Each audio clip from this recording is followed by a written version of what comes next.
We'll start by way of prayer. We'll ask Brother Edgar to lead us sa ating opening prayer. After that, we'll call Brother RJ for our congregational singing.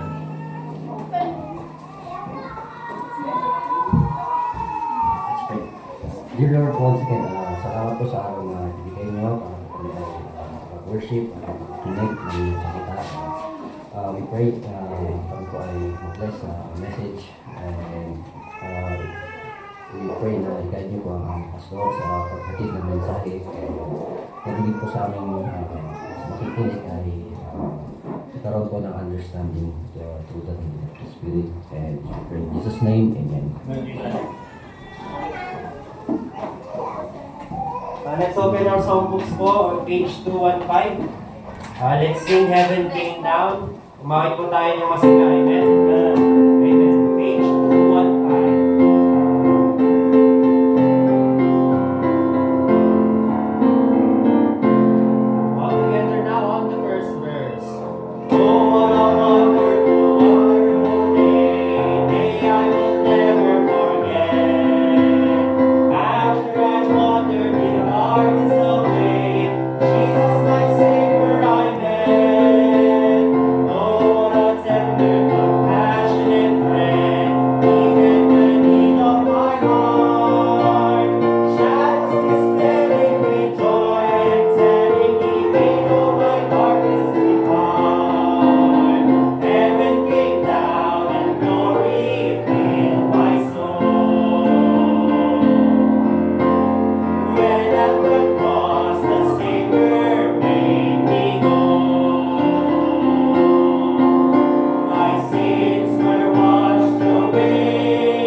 216. Amen. Surely goodness and mercy. Page 216, mga kapatid. Surely goodness and mercy. On the first verse, all together now. A pilgrim was I and a wandering in the cold night of Sinai in Rome. And Jesus, the kind shepherd, found me, and now I am on my way home. Surely goodness and mercy shall follow me all the days of my life. Surely goodness and mercy shall follow me all the days of my life. Restored my soul when I'm weary. He giveth me strength day by day. He leads me beside the still waters. He guards me each step of the way.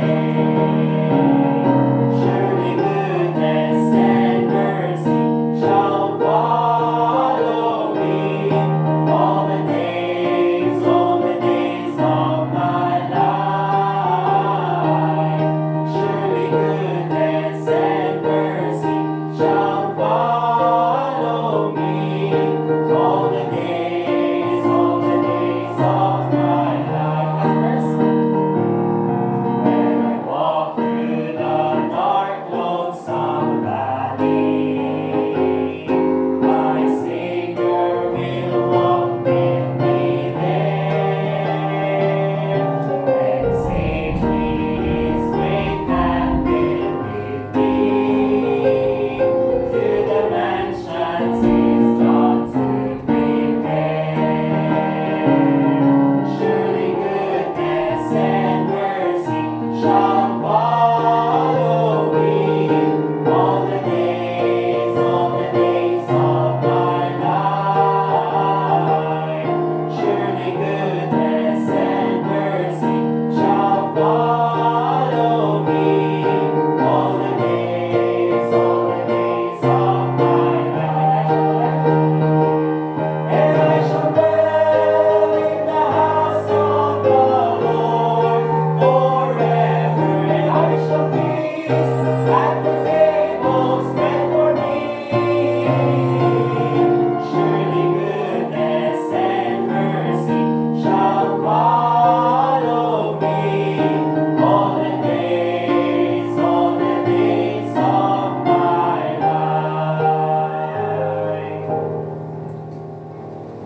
Amen. Thank you very much, Brother RJ, for leading the singing. Salamat din sa pagkanta. Naalala ko tuloy yung isang preacher na pinangalanan niya yung kanyang dalawang anak na babae na si Shirley at saka si Mercy. Kasi daw, surely goodness and mercy shall follow me. Alright? Shirley mga kapatid, Shirley. Alright? But anyway mga kapatid, bago tayo magpatuloy, gusto ko lang magpasalamat po sa presensya ng bawat isa. Again, dahil po kahit na bumabagyo, may signal ba tayo? Wala pa yata, di ba? Signal number 1? Signal number 1. Sana i-cancel na bukas yung yung lahat ng trabaho. No? Cancel na lahat. Signal number 1 eh. Ano kami? Isda. Alright? So, yun. But thank you dahil nandito kayo. Pero pasensya na rin mga kapatid dahil yung band kasi sinabi sa akin ni Brother Jazer noong Wednesday. Sinabi sa akin ni Brother Jazer noong Wednesday na may tumutunog doon sa ilalim, hinahanap ko. Nakita ko lang noong Friday. At nung Saturday naman, kahapon ay walang bakante na shop na pwedeng puntahan, pila lahat. At sinasabi ko, inisip ko, okay lang siguro, pag-pray na lang. Eh, inisip ko rin, pag na-aksidente yan, kaya nga sinasabi ng Panginoon, pinapakita na ng Panginoon, baka may ma-aksidente pa. Kaya sabi ko, very risk na gamitin natin. Kaya ipaayos muna natin. Amen? Para mas safe na gamitin ng iba. Siguro nagtataka, ba't ang dami namang sakit ng van? Ikaw ba naman mga kapatid doon magbuhat ng 20 people every week? You know, pag ganun, alright? Hindi, kasi yung van ko mga kapatid, 20 years old na rin yun. Alright? 2004 yung van. Kaya, kumbaga may edad na rin. But okay pa yung van mga kapatid, kailangan lang ng konting pag-ayos. But again, thank you very much for being here. Also, gusto ko lang i-announce, dahil dito po sa church natin, nahihirapan tayo sa schedule ng soul winning. Okay? Dahil kahit Saturday minsan, hindi naman available yung iba. Yung iba naman ay, yun lang yung kanilang rest day.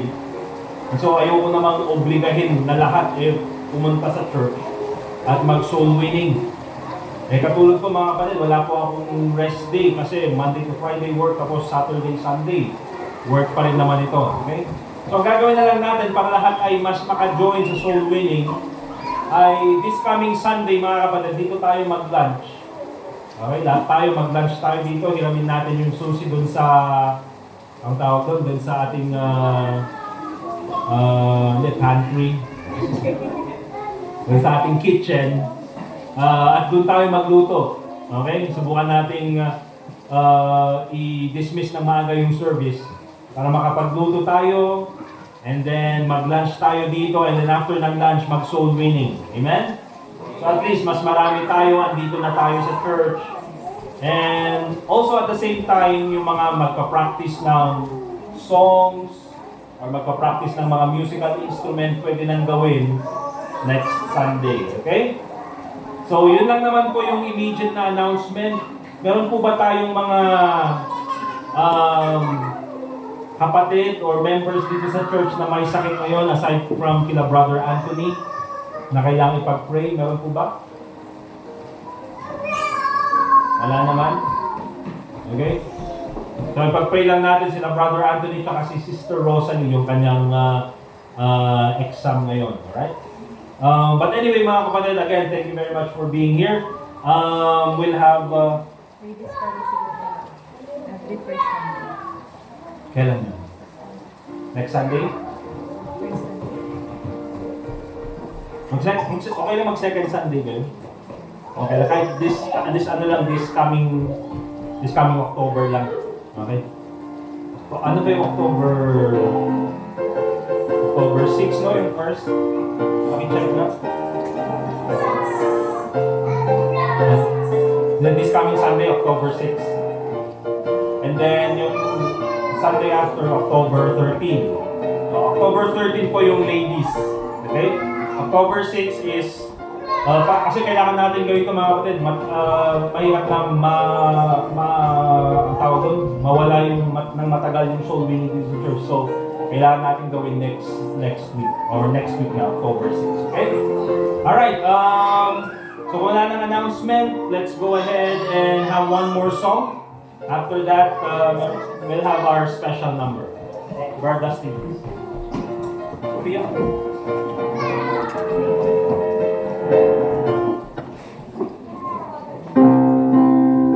Sinali ating songbook sa Song 210. Song 210. Wonderful Grace of Jesus. Wonderful Grace of Jesus on the first. Wonderful Grace of Jesus, greater than all my sin. How shall my love describe it? Where shall His grace begin? Taking away my burden, setting the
kapatid, let's call our special number this morning.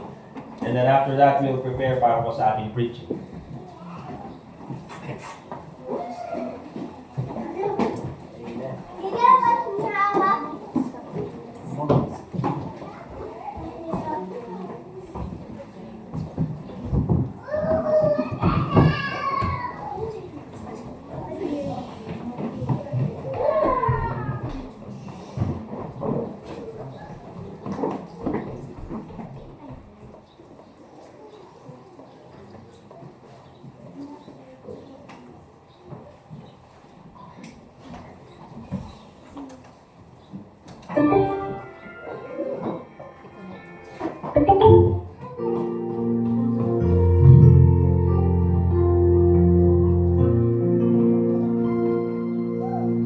Kahit ako'y isang bata lamang, sa aking isipan may inaasaw na siya'y aking makiwanan ubusan, nananagyayang kabutihan.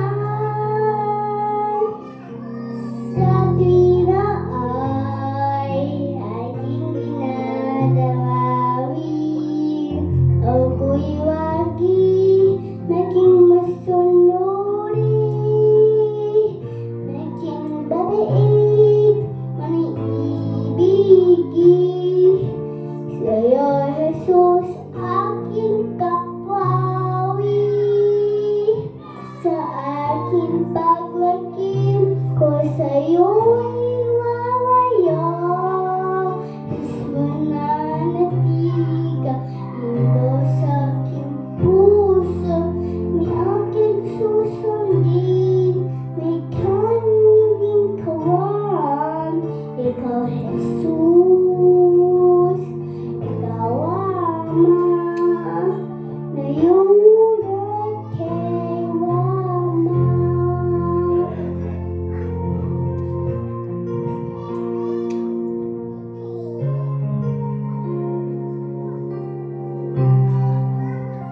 Ang buhay ko'y iyong natawain,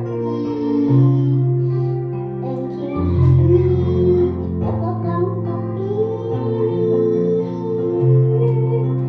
Bawat araw ko'y kain, pagtimbamin mo sa aking gawasin, sa aking pagwaki ko sa'yo'y wawayo.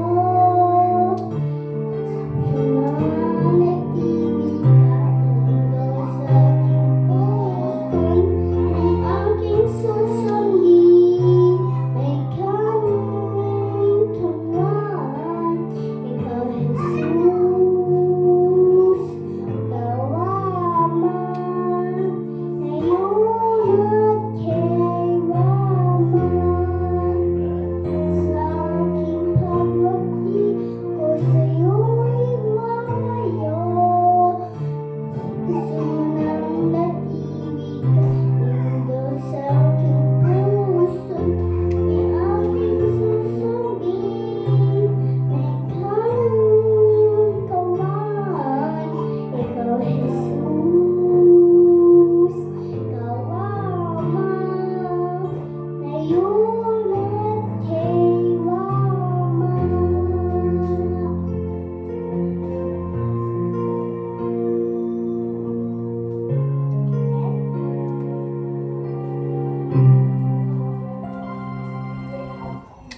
Alright, amen.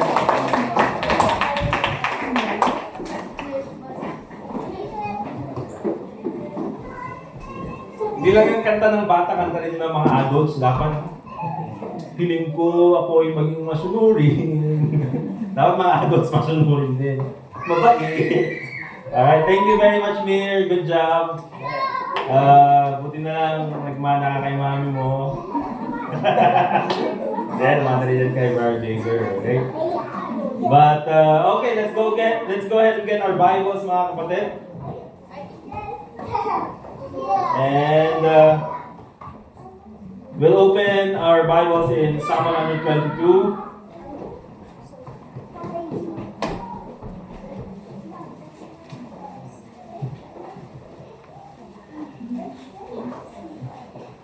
And we'll read from verse 1 until verse 9. Okay. Psalm 122, verse 1 hanggang verse 9. Ang sabi ng Bible, I was glad when they said unto me, let us go into the house of the Lord. Our feet shall stand within the gates, within thy gates, O Jerusalem. Jerusalem is builded as a city that is compact together, whither the tribes go up, the tribes of the Lord, unto the testimony of Israel, to give thanks unto the name of the Lord. For there are set thrones of judgment, the thrones of the house of David. Pray for the peace of Jerusalem, they shall prosper that love thee. Peace be within thy walls, and prosperity within thy palaces. For my brethren and companions' sake, I will now say, peace be within thee.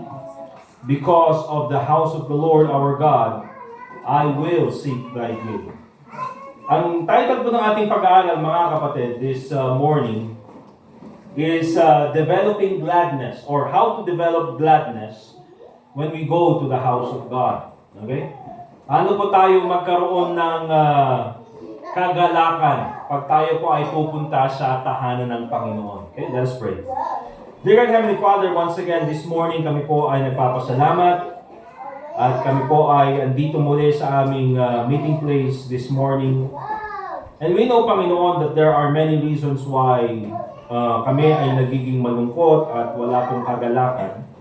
But hopefully, Panginoon, sa aming pagpunta dito sa aming church service, sa aming pagdalo sa aming congregational worship, ay matutunan po namin na hanapin at makita ang kagalakan. Every Sunday po ay kami ay matuwa na pumunta dito sa aming church. Lord, I pray na Ikaw po sana, Panginoon, ang maging gabay namin through the Holy Spirit as we read and study Your Word. I pray, Lord, na Ikaw po sana ang maghinder sa kaaway ngayong umaga if there are any instances na siya ay mag-cause ng kaguluhan or any other distraction na pwede pong wala sa aming focus sa inyong salita. Panginoon, Ikaw po ang magbigay sa amin ng tagumpay ngayong umaga nito. And so I pray, Lord, that once again, Ikaw po mabigyan ng kapurihan sa lahat ng aming gagawin, especially po sa pangalan ng iyong salita. And also pray in the name of the Lord Jesus Christ. Amen. So, how to develop gladness or developing gladness when we go to the house of God? Well, let me ask you, mga kapatid. And it's a personal question. Hindi nyo kailangan sagutin. You don't have to answer amen. But, let me ask you. Kayo po ba ay natutuwa or kayo po ba ay nagagalak na pumunta sa church every Sunday? Okay. And of course, it's very important, mga kapatid, na tanungin natin yan sa ating sarili. Hindi po sa lahat ng ginagawa natin, mga kapatid, ay kailangan tayong magalak or kailangan tayong masaya. Okay? There are times, mga kapatid, na meron kang trabaho but you are not glad to go to your work or hindi ka masaya na gawin yung trabaho mo. Bakit? Because of probably there are problems that you go through in life. Okay? Merong mga personal issues na kailangan mong pagtuunan ng pansin. And I think in those cases, mga kapatid, it's very understandable. Lahat naman tayo, nung tayo ay first na nagkaroon ng trabaho, tuwang-tuwa, excited na pumunta sa work. Pero later on, nung paulit-ulit na at palagi ka nang sinisigawan at palagi ng palpak yung mga kasama mo sa trabaho, ikaw ay minsan ayaw mo nang mag-work na din. Okay? But I think, mga kapatid, when it comes to going to the house of God, I believe that tayo bilang mga Kristiyano, we should always find gladness going to the house of God. Yes, meron tayong mga issues, meron tayong mga personal problems, meron tayong katulad ng weather na ganito. Pero I don't think those reasons will eclipse the reason why we should be glad when we go to the house of God. Okay? Kaya po ang sabi ko, how to develop or developing gladness when we go to the house of God. Because remember this, mga kapatid, gladness is a choice. Okay? Itong psalm na ito, mga kapatid, is called a psalm or a song of degrees of David. Alright? At ito po, mga kapatid, ang kanta na ito ay kinakanta ng mga worshipers even before sila makapunta doon sa Jerusalem to worship God. Ang pinapakita dito, mga kapatid, is that itong mga tao na ito, they have a prepared heart when it comes to worshiping God. Okay? Wala pa sila doon sa meeting place, wala pa sila doon sa Jerusalem, but as they were marching, habang sila ay naglalakad, habang sila ay nakasakay doon sa kanilang camel or kabayo or donkey or naandun sila sa kanilang convoy, sila ay masayang kumakanta. They are already worshiping God on the way to Jerusalem. And so makikita natin dito, mga kapatid, that these people, they have this intent of worshiping God. And oftentimes, mga kapatid, marami sa atin ay, meron yung ugali na, ay, pambira, Sunday na ngayon, kailangan nang mag-worship. No, mga kapatid. You see? Tayo bilang Kristiyano, dapat wala pa lang tayo dito sa church. Sabado pa lamang, we already have that preparedness to go to the house of God. And so in this particular psalm na nakita natin, makikita natin that there is a place of worship. Jerusalem ang binabanggit dito sa psalm na ito, dito sa chapter na ito. Now remember this, totoo po mga kapatid, that you don't have to worship God at church. You can worship God at home. Totoo po yan. Okay? Dahil ang temple of the Holy Spirit, mga kapatid, is not a temple na building. The temple of the Holy Spirit is your body. Therefore, kahit saan you can worship the Lord Jesus Christ. Okay? Kahit saan pwede mong i-worship ang Panginoong Jesucristo. However, in the Bible, and even in the New Testament, Old Testament and New Testament, there is always a designated place of worship for all the believers. Okay? And of course, dito po sa atin mga kapatid, mapalad po tayo. That's why we also ought to thank God every time na tayo ay mananalangin or every time na meron tayong opportunity na ipagpasalamat natin ng Panginoon na meron tayong place na ginagamit po dito sa Gibraltar. Diba? Imagine mga kapatid, remember nung tayo ay nandun po sa Bonifacio Road, praise God at mababait yung admin dun sa lugar na yon. However, although medyo convenient siya dahil malapit yung location, pero mahirap din mga kapatid kasi masikip. Diba? Walang kusina, walang kitchen, wala tayong mga ganyan na lobby. At least tayo mga kapatid, marami tayong mga rooms dito na kung i-request natin, pwede ipagamit naman. The reason why lang mga kapatid na hindi ko rin i-request is kasi may mga gamit yung mga bata dyan, yung mga estudyante. At syempre baka pag pumunta yung mga toddlers natin dyan at sila ay nag-stay dyan, baka magulo, mapunit yung mga books. Nakakahiya naman. Okay? But still, mga kapatid, at least meron tayong malawak na parking. Okay? Pwede tayong gamitin yung kitchen kung mag-request tayo. At ang pinakamaganda dito, mga kapatid, wala po tayong binabayaran na rin. You know what? That's a good blessing. That's a great blessing. Alright? Na ibinigay sa atin ng Panginoon. But praise God, we have this place of worship na ating pinupuntahan. And of course, makikita rin natin dito mga kapatid, the purpose of worship. And later on, titingnan po natin yan. And, of course, the power of worship. And this is the focus of our topic this morning, the power of worship. That it brings gladness to those who worship God. Remember this, mga kapatid. Tumingin kayo sa akin. Remember this. Worship, mga kapatid, remember this. God does not need worship for Him to be happy. God does not need worship for Him to exist. God does not need worship for Him to be complete.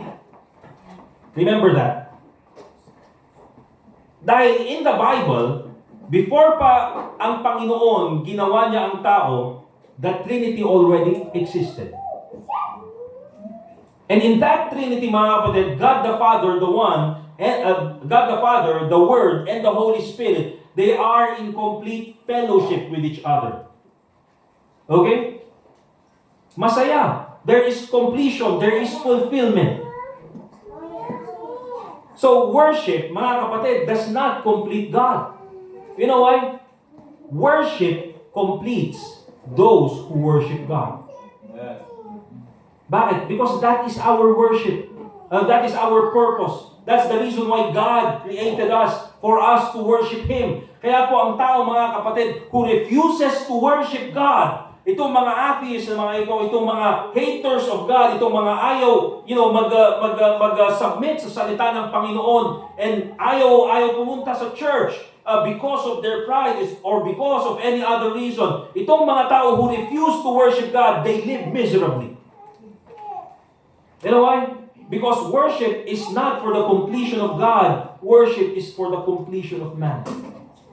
Kaya po ang tao, mga kapatid, you see, kahit na po hindi nila kilala ang Panginoon, even po doon sa ating mga ancestors, even po doon sa ating mga ninuno, maghahanap sila ng i-worship. Bakit? Because it completes them. And so it's very important, mga kapatid, na makita natin dito that one of the power of worship or the products of worship is it brings gladness to us. But remember this, even before tayo ay pumunta at mag-worship sa ating Panginoon, that should already give us gladness. And you know why?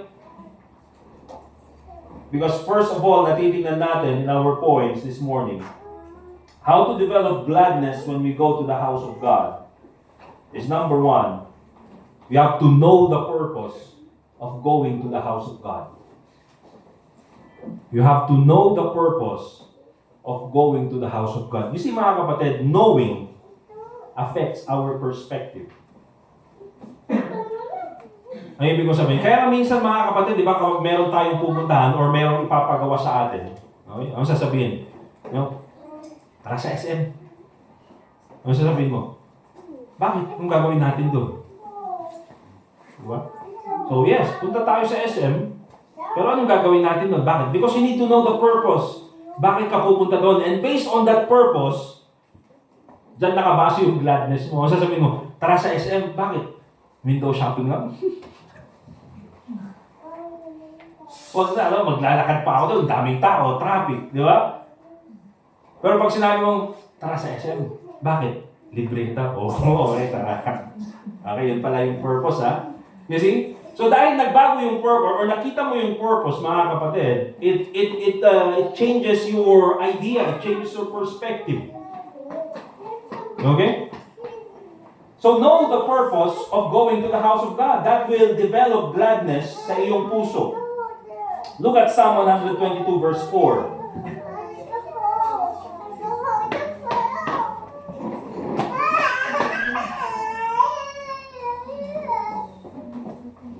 Psalm 122 verse 4. The Bible says,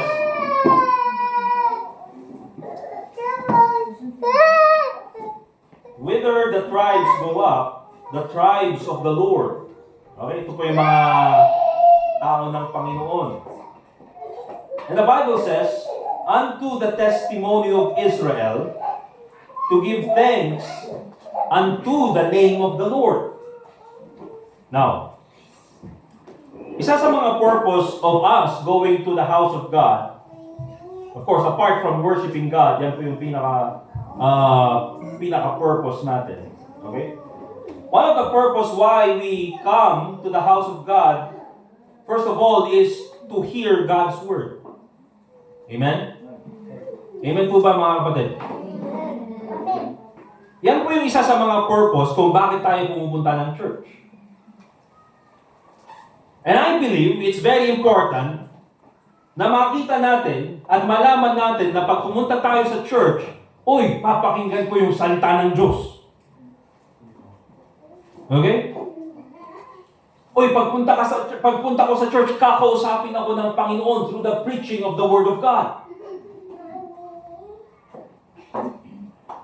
And kaya nga po mga kapatid, yung mga tao na pumupunta sa church, or hindi man po lahat, but even without knowing the reasons why, those people who come to church, they are the ones who understand and listen to the message of the Word of God. Kasi hindi mo po pwedeng sabihin na, oh, pwede naman akong magbasa ng Bible doon sa aking bahay, hindi ko na kailangan pumunta ng church, pwede ko naman gawin yun. Yes, pwede mong gawin yan. Pero kung tunay na nagbabasa ka ng Bible, you will also notice and you will also understand na it is commanded by the Bible for us to come to church and listen to the Word of God. At kaya po, isa dapat mga kapatid na linulok forward natin or tinitignan natin every time we go to church at dapat magbigay sa atin ng kagalakan is that when we come to church, God of heaven, the King of kings, the Word, the Lord Jesus Christ is ready to speak to us. Ang sabi dyan, whither the tribes go up, the tribes of the Lord, unto the testimony of Israel. Ano ba ang testimony ng Israel, mga kapatid? How God has been good to them ever since naandun sila sa Egypt, ever since nagsimula kay Abraham, ever since sila ay nandun sa wilderness, nakalabas sila ng Egypt, they were in the wilderness, hanggang nakapasok sila doon sa promised land. The testimony of Israel is God has been good to them. And I believe, mga kapatid, it's very important that when we come to church, we also understand how God is good to us. Alam mo, isa sa mga palagi pong kinakanta rin ni Sophie is yung maganda siguro, special yung God is good to me. God is good to me. He holds my hand and helps me stand. God is good to me. And then tinuro nila Sister JC yung Ilocano. Okay? Eh katulad din ni Mir, at least si Mir nga mas clear yung kanyang ng Tagalog. Pero si Sophie, that I want to sing, na niya. What? So nakukuha ko lang dun sa tune. Nat niya. Diyos na ngayat kanya. Ay tinuro nga yung Ilocano, Diyos na ngayat kanya, Diyos na ngayat. Ay pag kinanta niya, nat niya. Kanya kay kitanda mo ang Ilocano kakabsat. Di ba? Pero gustong-gusto ko mga kapatid kasi kahit sa bata, yun, nare-realize nila, God is good to me. God is good to me. Kasi mga kapatid, when you come to church, you should be reminded on how God has been good to you. When you come to church, mga kapatid, it should remind you na ang Diyos mabuti sa iyo. Bakit? Kasi meron kang church na pwedeng puntahan. When you come to church, it should remind you that God is good to you. Bakit? Pwede kang maglakad at pwede kang, you have the freedom na pumunta sa church. Meron kang lakas, meron kang health, meron kang kalusugan na ikaw, with all the problems na pinagdaraan mo sa buhay, pwede ka pa rin pumunta ng church. That is how God has been good to you. Diba? Kasi kakalumot mo, sir, ang dami kong problema, ang dami kong pinagdaraanan. Mga kapatid, just by the truth that you can come to church, that's already a blessing. That's already a testament, a testimony that God has been good to you. Amen?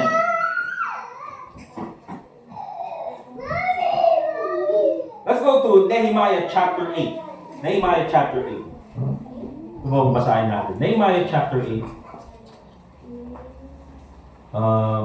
Nehemiah chapter 8. And we'll read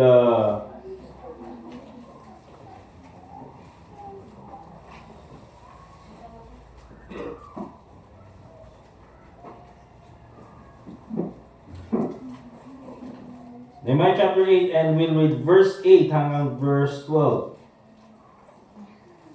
Ang sabi ng Bible, Nehemiah chapter 8 and in verse 8, ito po mga kapatid, para maintindihan natin, itong mga tao na ito sa Nehemiah chapter 8, kakabalik lang nila sa Jerusalem.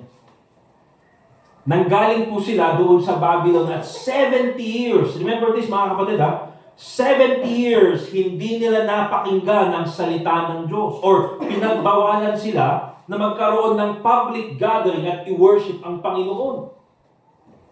Okay? Kaya dito sa verse 8, sabi ng Bible, so they read in the book, in the law of God, distinctly, and gave the sense, and caused them to understand the reading. Itong mga priests, kasama sila Ezra, binasa nila yung salita ng Diyos at binigyan nila ng kahulugan and i-explain nila yung mga nangyari doon sa salita ng Diyos. At yung mga tao, naintindihan nila yung salita ng Diyos. Okay? And in verse 9, the Bible says, and Nehemiah, which is the Tirshata, and Ezra the priest, the scribe, and the Levites that taught the people, said unto all the people, this day is holy unto the Lord your God. Mourn not nor weep, for all the people wept when they heard the words of the law.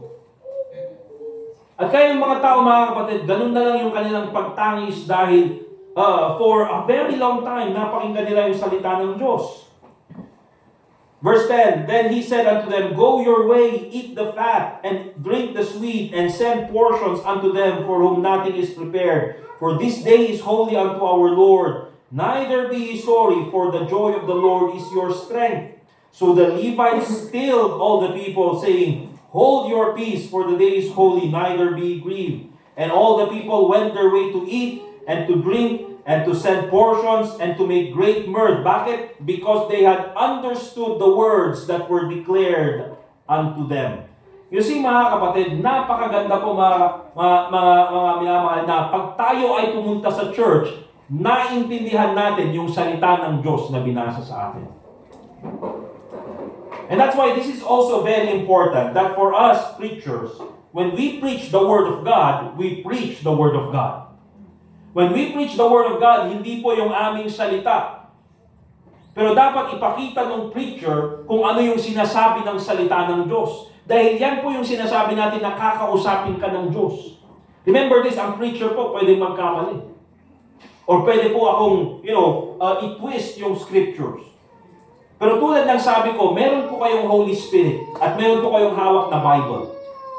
At kung nabasa nyo sa Bible at nag-confirm yung Holy Spirit na tama yung pagka-explain ng Bible, then therefore, mga kapatid, kinausap kayo ng Panginoon. So what's the purpose of going to the house of God? Of course, nakita po natin doon that we can hear God's Word. Another purpose of going to the house of God is ito po, mga kapatid. When we go to the house of God, another purpose, we can sing His praises. Hindi lang po we can listen to the Word of God, but also we can sing His praises. Kaya remember, mga kapatid, yung mga kanta po na kinakanta natin ay dapat para po sa Panginoon. Alright? Kung titingnan po natin dyan sa Psalm 122 na binasa po natin. Okay? Isa po sa binanggit dyan ni David is that give thanks unto the name of the Lord. Okay? Kasi itong mga tao na ito na pumupunta po doon sa temple, doon sa Jerusalem, ay nanggagaling po yan sa iba't ibang lugar ng Israel during that time, nung buo pa yung country. Okay? At pupunta lang sila doon sa Jerusalem to worship God. Ibig sabihin, itong mga tao na ito, ay they will travel many kilometers, they will travel many days, they will travel with great inconvenience, nang sa ganon ay makapunta sila at mapakinggan yung salita ng Diyos and sing praises to God. Now, kung i-compare po natin yung sarili natin sa mga sakripisyo ng mga tao ito, I believe that, hindi po ganon. It is not comparable. It cannot be compared. Bakit? Wala naman po sa atin, mga kapatid, ang naglakad ng kilometro dito bago tayo nakapunta dito sa ating meeting place. Amen? Buti nga po, meron tayong mga taxi, meron tayong mga jeep, meron mga sasakyan na pwedeng gamitin Okay? Ito pa mga kapatid, merong kalsada na pwedeng lakaran. Alright? So in a sense, when it comes dun sa convenience, ay tayo ay mas, mas nakakalamang kaysa sa mga tao na ito. Wala naman po siguro sa atin mga kapatid ang sumakay ng camel or donkey para pumunta dito. Ewan ko lang, kung gusto nyo na sumakay mamaya ng kabayo, pauwi, okay lang, bahala kayo. Mas mahal kaysa jeep. Alright? But I would say mga kapatid, na lahat po tayo dito, I would say, para naman mas makarelate tayo, I would say na lahat naman po tayo, we had to sacrifice the comfort of our home para makapunta po tayo dito sa ating meeting place. I believe that it's more comfortable na nandun na lang tayo sa bahay at malamig yung panahon at nandun tayo sa kama at nandun tayo at nakakukot. Diba? Mas komportable. Gusto mong magkape, pwede ka na lumabas dyan. Okay, pwede kang bumili ng pagkain mo. Okay, pwede mong gawin yan. It's more comfortable to be at home. But you know why nandito kayo mga kapatid? You know why kahit na mas komportable sa bahay, ay kayo ay naligo ng malamig kung naligo man kayo? Okay? Or kayo ay, nagising ng maaga, at kahit na umuulan, kinuha nyo yung payong nyo at naghintay kayo ng sasakyan or sumakay kayo ng jeep at kayo ay pumunta pa rin dito. Bakit mga kapatid? You recognize that when it comes to worship, you have to sacrifice comfort. Kasi mga kapatid, kung comfort ang hahanapin po natin, in many times it will not be worship. You see, the greatest worship that happened here many occasions in the Bible happened in difficult situations. Kaya hindi po rason, mga kapatid, na marami akong problema, hindi ako makakapunta ng church. O marami akong pinagdaraanan, hindi ako makakapunta ng church. Yes, marami tayong reason, mga kapatid, kung bakit hindi tayo pwedeng pumunta ng church. But remember this, if we are going to worship the Lord Jesus Christ, problems should not keep you away from worshiping Christ. Tignan niyo po yung Acts chapter 16, verse 25. Acts chapter 16, verse 25. By the way, ang point natin dito is, why do we come to church? Not only to listen to the Word of God, but also to sing praises to God. Kaya remember this mga kapatid. By the way, okay, bago natin basahin yung Acts 16:25, remember this Yung mga songs po natin na kinakanta, that's already part of worship. Amen? Ang worship po ay hindi lang doon sa pangangaral ng salita ng Diyos. Okay? But prayer also is a part of worship. Anong ibig sabihin yan? Minsan kasi maraming Kristiyano, mga kapatid, na even ako nung backslider ako, anong ginagawa ko mga kapatid? Punta na lang ako dun kapag nagsimula yung preaching. Punta na lang ako ng church pag nagsimula yung preaching. At dahil ganun yung kaisipan ko mga kapatid, hindi ako na-fellowship sa ibang tao, pupunta na lang ako dun pag nagsimula na yung preaching. Minsan nga doon sa invitation na lang. Okay? But as you read through the scriptures, mga kapatid, at habang magmamature ka bilang isang mananampalataya, you will see that even prayer is a part of worship. Ibig sabihin yan, mga kapatid, opening prayer is already worship.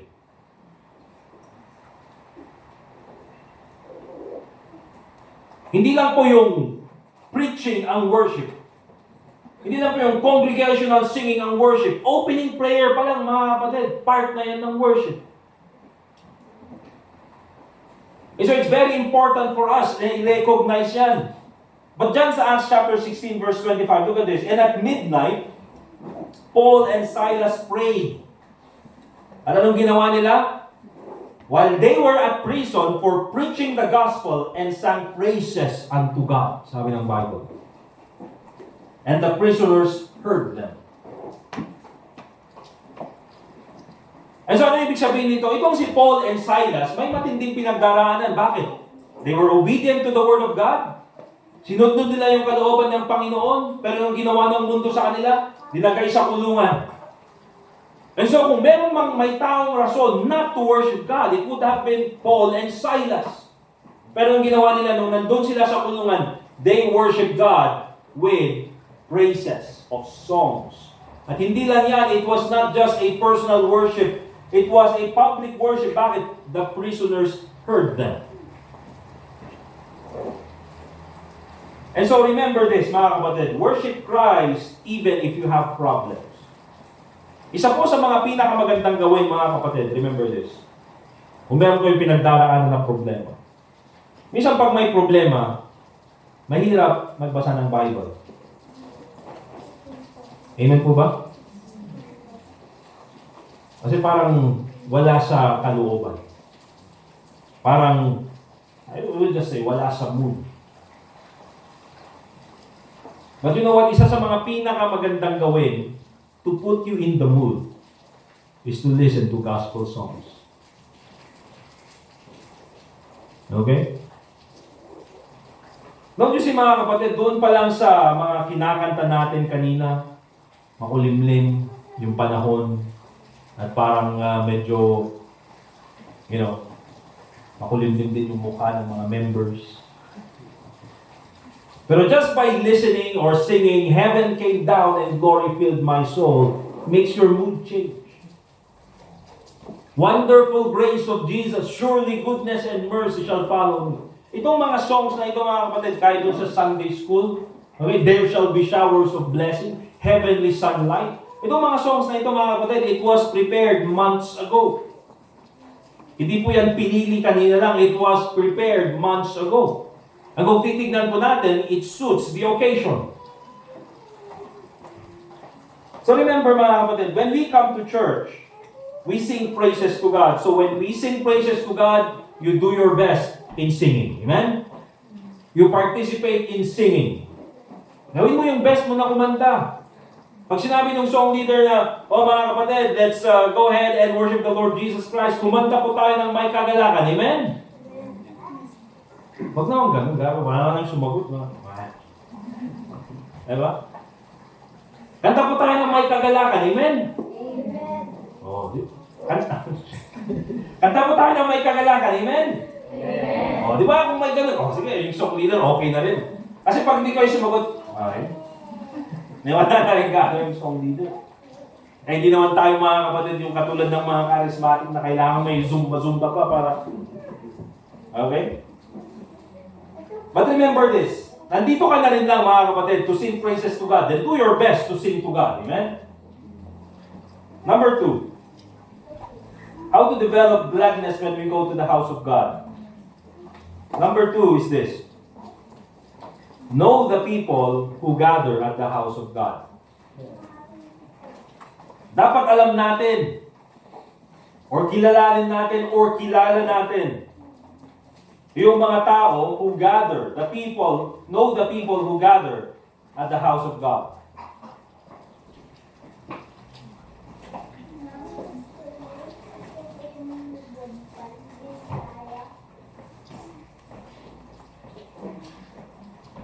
Notice this, mga kapatid. Yan sinabi ni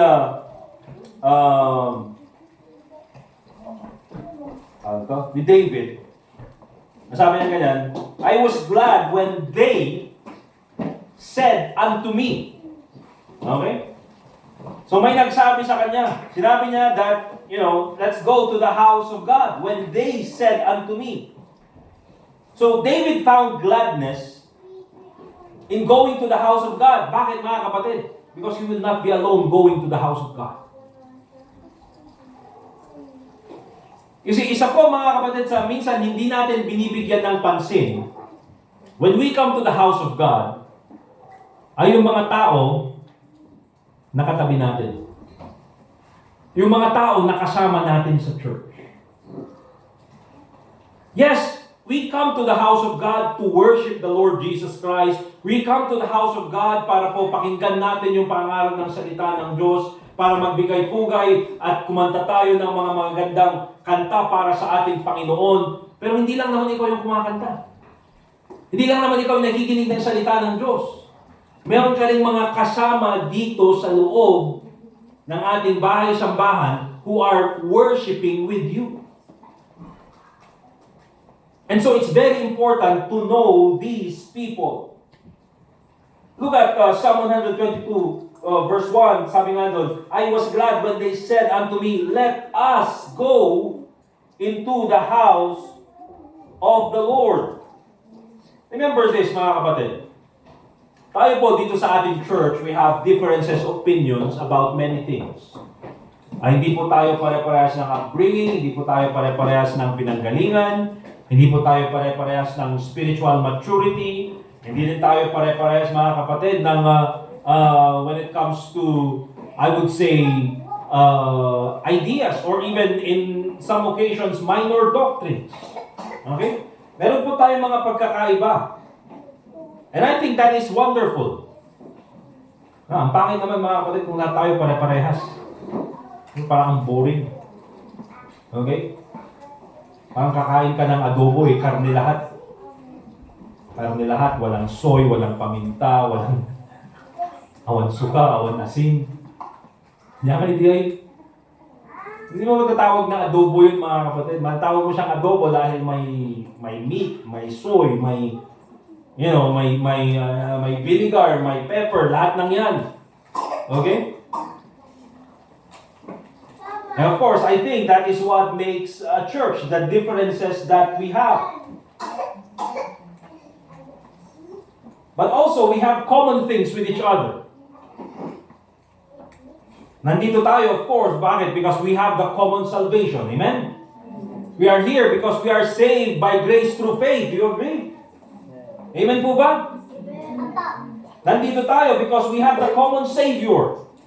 Isa po ang ating tagapagligtas. Nandito tayo because we have the common scriptures. We use the King James Bible. And of course, we have the common Spirit. So I think, mga kapatid, it's just common sense that we focus on what is common and not the differences.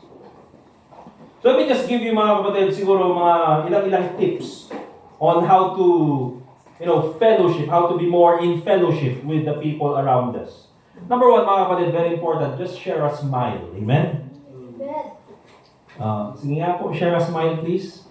Yun sa katabi mo. Share a smile. Come on. Smile naman kayo sa katabi nyo. Mag-smile kayo sa nasa likod nyo. Diba? You see, nasubukan nyo na po, mga kapatid, na pumunta sa isang restaurant. Okay? Pumunta kayo sa restaurant, gusto mong kumain, tapos nandun yung mag-greet sa'yo, hindi ka man lang pinapansin, tapos tinitignan ka lang. Punta ka pa yung naisuman.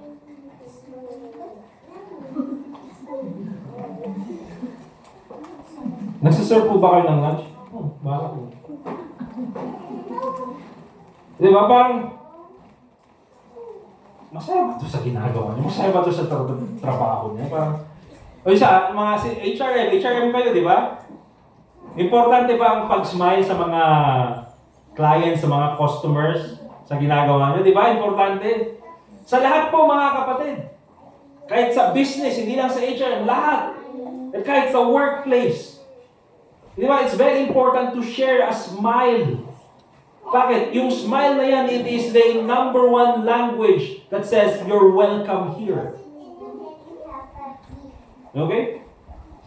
Pagpunta kayo sa church, mga kapatid, nung nakita yung mga dagiti kakapsat duty pang mati, nga da dito ano mo tangang ko sila bang...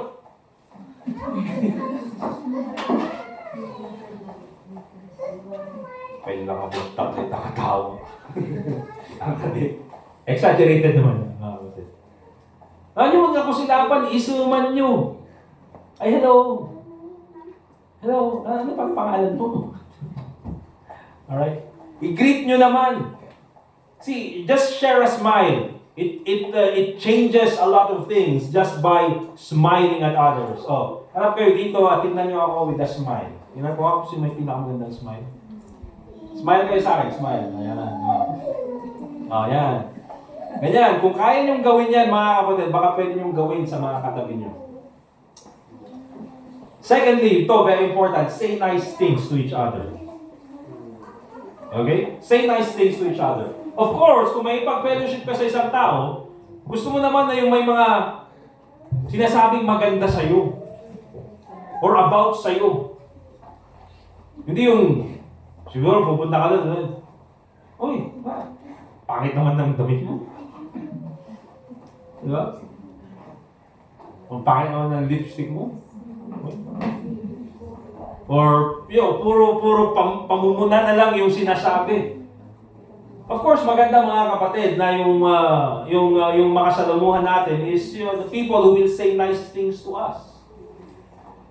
Of course, number 3, if you're going to fellowship with the people in the church, participate in gatherings.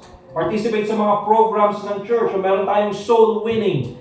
You fellowship with us. Okay, participate nang sa ganun ay mas makilala nyo yung ibang tao. Okay? Kasi mga kapatid, understand this. Ang isang grupo ng mga tao, whether it be sa church or whether it be sa workplace or in any other,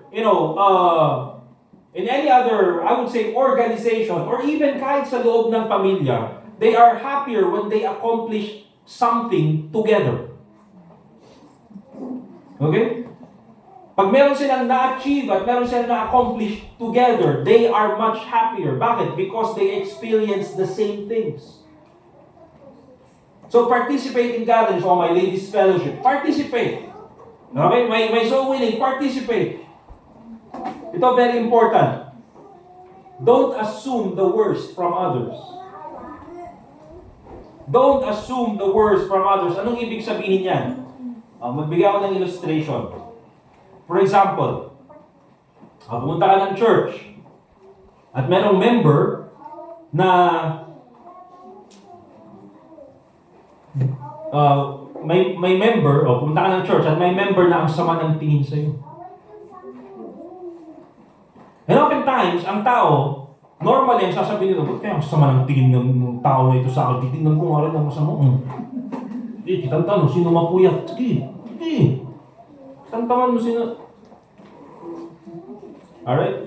Ano ibig sabihin niyan? That's already assuming the worst from others. Pag sinabi natin, don't assume the worst from others, o pumunta ka ng church, tingnan ka ng masama. Kaya tingin ng masama, ang sama ng tingin niya sa akin. Bakit kaya?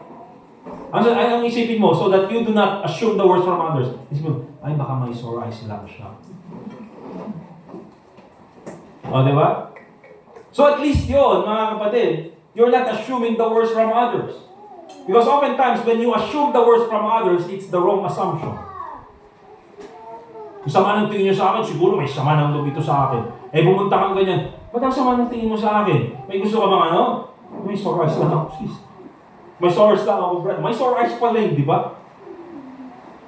Pero ikaw, dahil nag-assume ka, ang sama na tuloy ng loob mo. Ba't kaya hindi niya akong initian? Sabihin mo lang, baka brinake siya ng girlfriend niya. Or baka brinake siya ng boyfriend niya. Alright? So don't assume the worst from others. Remember that.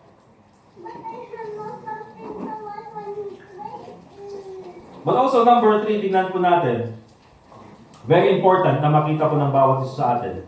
That when we come to church, not only do we know the purpose of going to the house of God, and not only do we know the people who gather at the house of God, but also very important, we know the person we glorify in the house of God. Okay? We know the person we glorify in the house of God. Understand this, mga kapatid. And I appreciate naman na oftentimes, pag may mga hindi nakakapunta ng church ay pinapaalam. Hindi naman nagpapaalam na hindi po ako makapunta. Pinapaalam. Preacher, hindi po kayo makapunta dahil may sakit. I appreciate that. Hindi naman po yan masama, especially kung may sakit. Naman talaga, di ba? Pero, I would just like to say, mga kapatid, hindi naman po siguro gagawin ng lahat sa atin. understand this, na kung meron man pong tao, or if there is a person who expects you to be at church, it's not me. It's God. Amen po ba?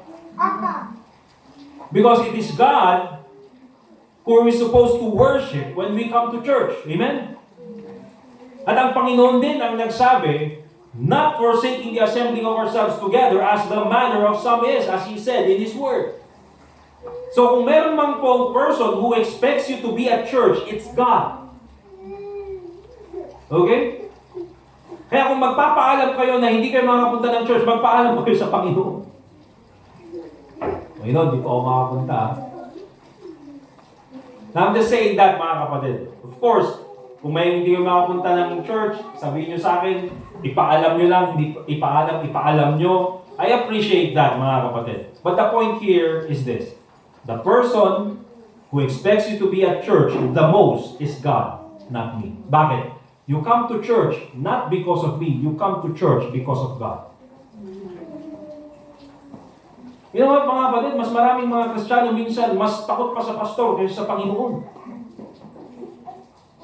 Okay? Mas natakot na, baka pag di tayo sa church, magalit si pastor. Magalit kaya ang Panginoon. Yung sinasabi ko lang yun, mga kapatid, para isipin natin, okay? Remember, pag tayo pupunta sa church, it's not because gusto mong may makitang kung sino man dito sa church, or gusto mo lang makita yung preacher, or it's because nasanay ka da. Remember this, you come to church because of the Lord Jesus Christ. Let's go, first of all, to 2 Corinthians chapter 12, verse 6. 2 Corinthians chapter 12 and verse 6.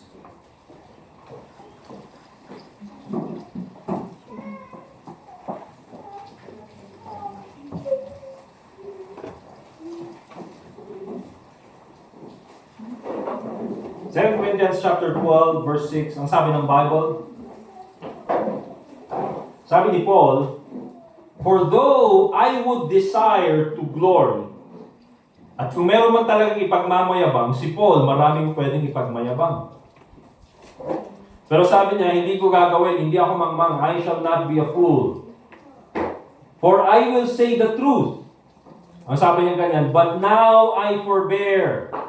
Hinipigilan ko, lest any man should think of me above that which he seeth me to be, or that he heareth of me. You see, oftentimes, mga kapatid, our reputation precedes ourselves. And I'm talking about mga preachers and pastors. Oftentimes, our reputation precedes ourselves. Anong ibig kong sabihin dyan, mga kapatid? Minsan, hindi pa tayo nakikilala ng tao, or kami, probably mga preachers or pastors. Hindi pa kami nakikilala, based doon sa mga kwento ng ibang tao, parang ang taas na ng tingin nila sa amin. Alam niyo si preacher team, ganito yan mag-preach. Ganito yan. Ayan. Kaya minsan tuloy, hindi mo pa nakikilala yung tao, parang nandun na siya sa napakataas na pedestal sa iyong perspective. Ay parang ang tingin mo na tuloy sa isang tao ay napakataas. Now, remember this, when it comes to preachers, when it comes to pastors, the Bible says that it's very important that you should respect them, that you should give honor to them. Yun po yung turo ng Bible. Okay? But to put them in a place of worship, hindi po yan ang turo ng Bible. And bakit po sinasabi ito? Mga kapatid, stop worshiping pastors. Stop worshiping preachers. I always say this. But remember this. There are no great men of God. There are no great men of God. Yes, there were preachers, there were pastors, there were prophets, and marami silang nagawa ng Panginoon para sa Panginoon, but they only did it because of the grace of God. There are no great men of God. There are just weak men weak people, people who have inabilities, insecurities, maraming kahinaan, pero nagpagamit sa Panginoon at sila ay ginamit ng Diyos. There is only a great God, no great man of God. Kaya it's very important. I think nowadays, mga kapatid, it's very important to say this. Because ako mismo, mga kapatid, doon sa mga nangyayari sa Kongreso, or even doon sa nangyayari sa, paghuli kay ACQ, di ba? Ay minsan, ayaw ko nang tawagin yung sarili ko na pastor. Okay? Ay sinasabi ko na lang ako sa brother, preacher na lang, preacher. Okay? Bakit naman, tawagin mo sarili mong prophet? Ministro, iglesia naman ang gumagamit doon. Servant, pwede naman siguro. Pero ang dami tayo, bakit servant?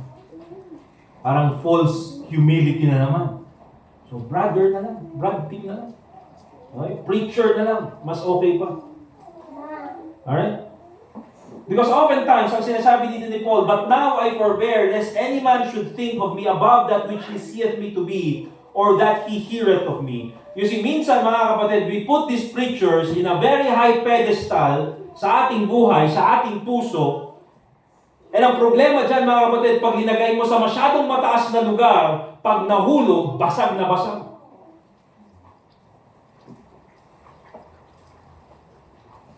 So I think mga kapatid, that when it comes to preachers and pastors, yes, treat them with respect, treat them with honor, but remember this, treat them also as a brother in Christ. Okay? Huwag niyo silang ilagay in a place of worship. Don't put me in a place of worship. Don't put me in such a very high pedestal na kapag ka ako ay nahulog, mga kapatid, basag na basag ako doon sa inyong paningin. Don't put me in a very high pedestal that gives me the ability or gives me the opportunity even to manipulate the church.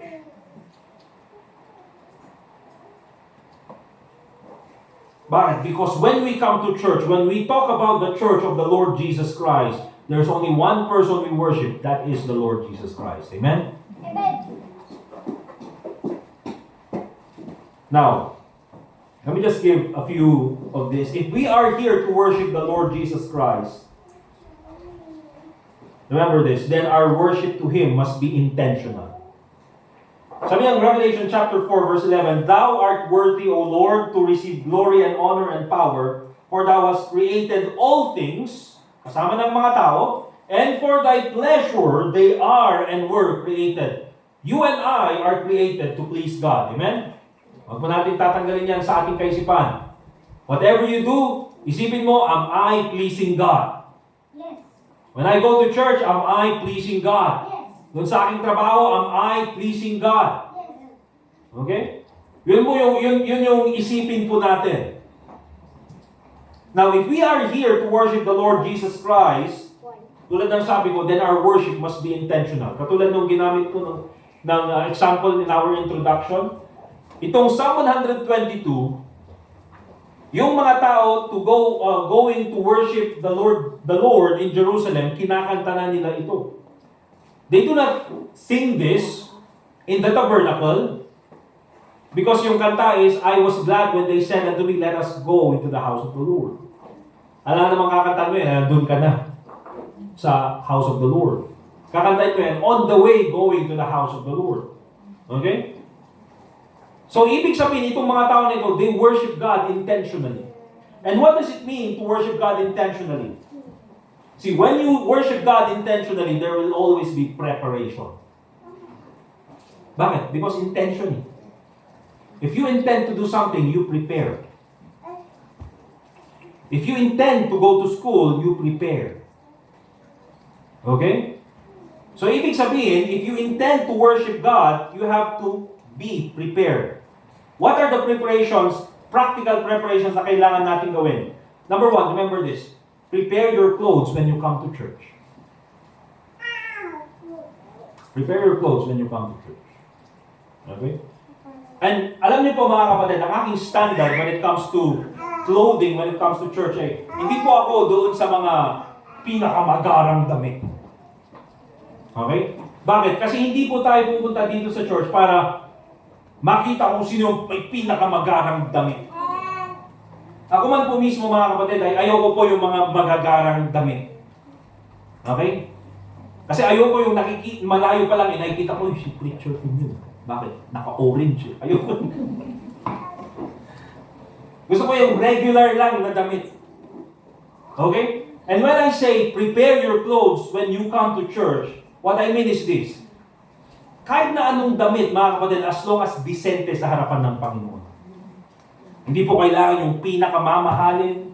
Hindi po kailangan yung pinakamagara. Now, if you want to come to church and sa iyong paningin is, I'm worshiping the Lord Jesus Christ and I want to wear this, because I am worshiping the King of Kings and Lord of Lords, that's fine. Wala pong problema dyan. Okay? But for me as a preacher, I do not require yung mga members ng church na kailangan ganito yung damit, kailangan magara, kailangan ganito. Hindi po mga kapatid. Just be modest and decent when you come to church. Okay na po yan. The principle that I always say is this. Wear your best when you come to church. Wear your best when you come to church. Bakit? Kasi mga kapatid, iba-iba naman po tayo. Iba-iba ang best nila minsan. May mga new believers na siguro ang best nila ay hindi katulad ng best ni Brother RJ. Okay? Kaya for me, mga kapatid, I do not focus so much in clothing as I focus on the character of the person. But I believe if you're going to come to church and if you're going to worship God intentionally, Saturday pa lang, or kahit na sabihin natin Sunday morning pa lang, our clothes are already prepared. Amen? Para po pagkagising natin, hindi, usarap kaya kita. Diba? Ay, usarap na ito eh. Nagamot mo. Diba? So at least naka-prepare na yan. Alright? And by the way mga kapatid, of course sa mga mothers, minsan mahirap ito. Alright? But dun sa mga singles, sa mga young people, this can easily be done. Okay? Number 2, diba? Prepare your clothes when you come to church. Number 2, prepare your body when you come to church. Ano nung ibig sabihin dyan mga kapatid? Hindi ko po sinasabi dyan na maligo. Of course, magandang maligo. But when I say prepare your body when you come to church, avoid sleeping late. Diba? If you're going to worship God on Sunday, at alam mo pupunta ka sa church, at may kinig ka sa salita ng Diyos, at alam mo naman na si preacher team, pag nag-preach ay nakakaantok, huwag ka nang magpuyat. Bakit? Mas lalo kang aantukin. Okay?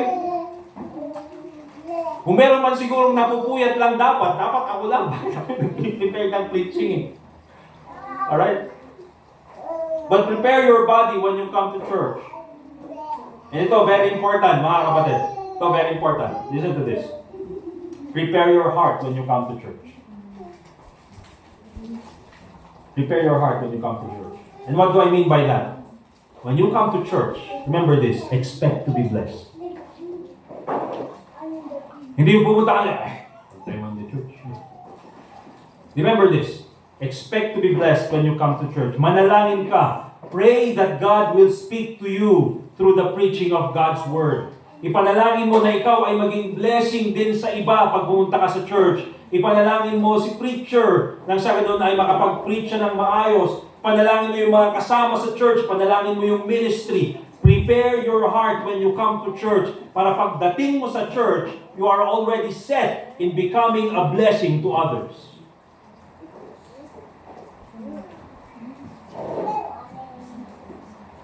Remember, if we are going to worship Christ, then we have to worship Him with the best intention. And bago po tayo magtapos, let me just give these few takeaways bago po tayo manalangin. Very quick. Based po dun sa ating pag-aaral, di ba? Know the purpose of going to the house of God. So if we know that, remember this. Focus your undivided attention into listening to God's Word. Okay?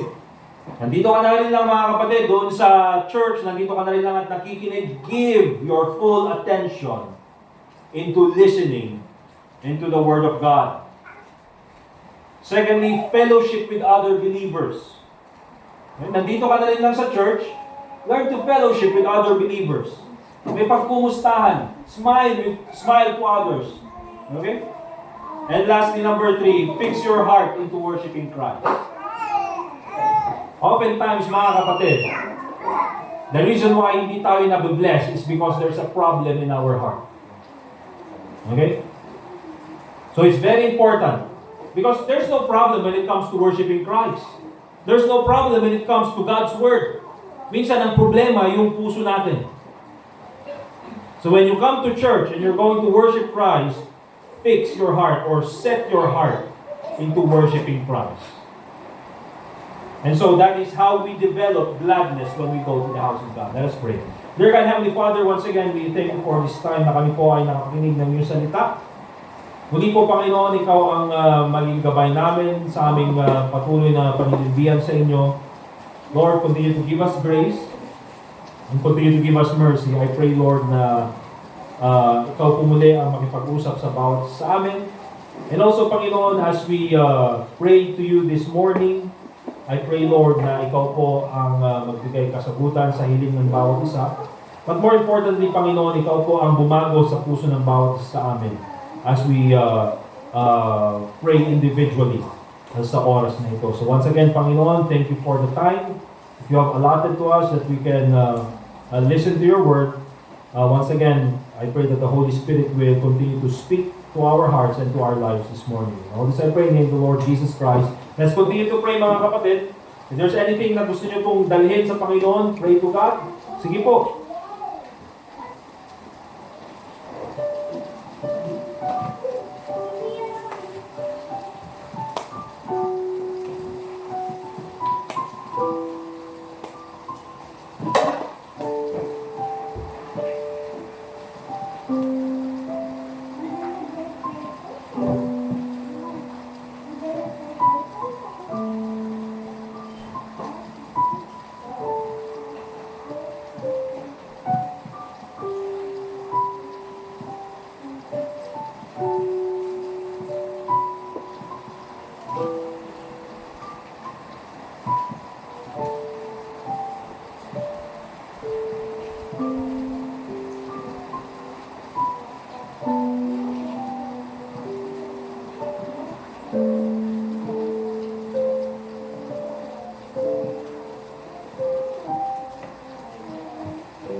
Dear God, Heavenly Father, once again, we thank you that we can pray. Thank you, Lord, that you answer the prayers of each and every one of us.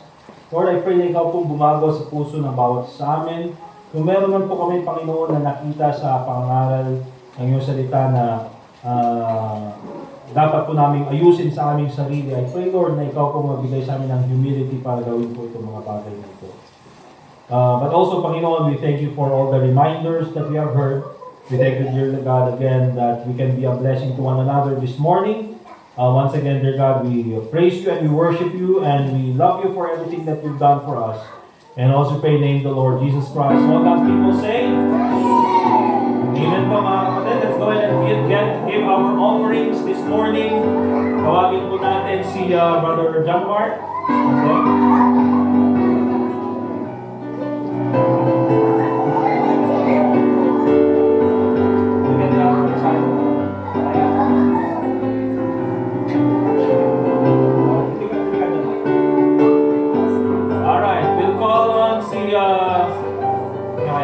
We'll call on si Sir Hector na lang para sa ating offertory prayer. Let's all stand up, please. And then call Brother Hector for our offertory prayer. After that, we'll give our offering. Let's pray. Heavenly Father, thank you that we were able to gather and worship you this morning. Thank you that we can continue to worship you through this offering. Father, as we give, may we put you first and above everything that we have in our lives, because you are good to us, you are merciful, and that we want to be a part of your ministry. So help us to give gladly and willingness and be faithful with our other responsibilities as believers. We ask this in Christ's name. Amen. Amen. Daddy, can I have some? Alright, so let's give po mga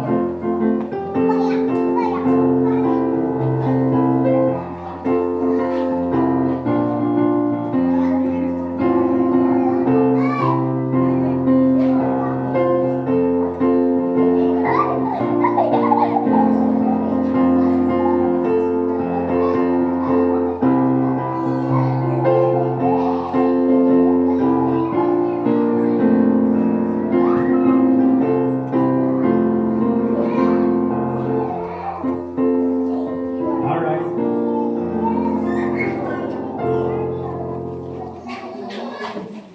Okay, once again, thank you sa bawat isa. I'd like to thank also yung kapatid ni Brother Jaser. Brother Jaser, niya first name na ni Ma'am? Ni Ma'am Nita. Ma'am, thank you very much na nakaumay kayo, nag-visit kayo. Visit kayo lang iti Baguio, no? Nagsubli kami lang di Vizcaya. Kagawin ni Brother Norby. Brother Norby, kanon G ko operasyon mo? Waiting. CS ka no? CS? CS. And of course, may Sister Mylene, thank you tanda kayo maninitanda. Okay? And of course, thank you sa bawat isa sa atin. Ang gagawin po natin, yung mga kailangang ihatid doon sa town, ako na po ang maghahatid, gamitin natin yung black. Yung mga magta-taxi naman, Brother RJ, ikaw na lang pumunta doon. Kuha ka ng taxi, tapos papuntahin dito yung taxi. Para hindi na sila pupunta doon at mababasa. Okay, pero yung mga iba na kailangang ihatid sa town, ako na po maghahatid. Balikan na lang. Kaya patience na lang, 11:30 pa naman. At para mahatid natin lahat. Okay? Let's all stand up please. We'll sing our last song. Let's sing song number 220. Sophia, come here. 220. Jesus is all the world to me.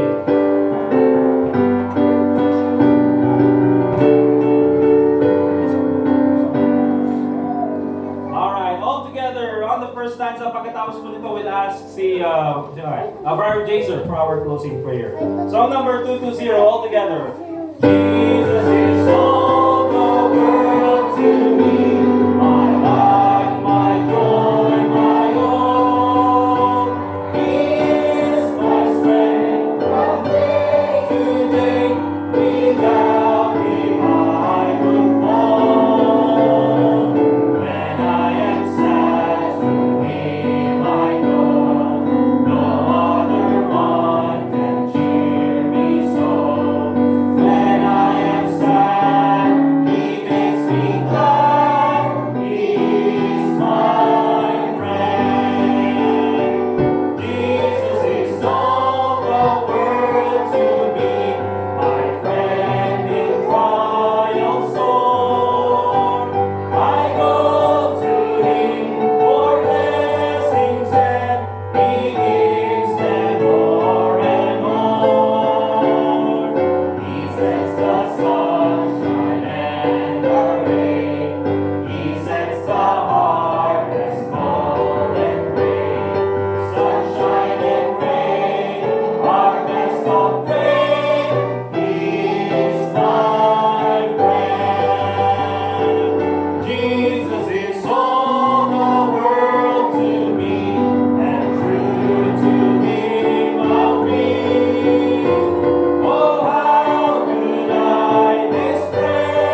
Swing nga sa langit, salamat sa di man diri ito yung oras ng payo mo. Salamat sa itin ko sa contribution ko sa isa pa. Sa mga namin, ang gamit mo sa mga isa pa. Sa mga kita ka namin. Sa mga dito na sinami pero sa kakadito yung mga buwan itong gomisa. Sa mga bidang mo ito.